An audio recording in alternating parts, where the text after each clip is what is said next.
Julia at Gerald, hiwalay na nga ba?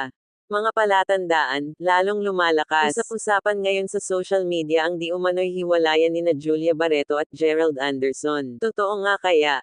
Sa post ni Gerald noong May 23, makikitang nagbakasyon ito sa isang campsite kasama ang kanyang ina at mga kaibigan, pero kapansin-pansing wala si Julia. Dati-rati, palagi silang magkasama sa mga lakad at bakasyon. Mas lalong uminit ang espekulasyon ng i-unfollow ni Claudia Barreto, kapatid ni Julia, si Gerald sa Instagram. Pero si Gerald, naka-follow pa rin kay Claudia.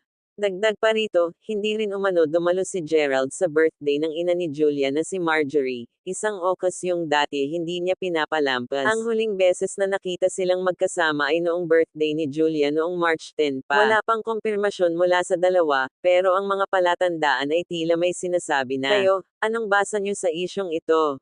Hetos lang ba o tuluyan ng naghiwalay?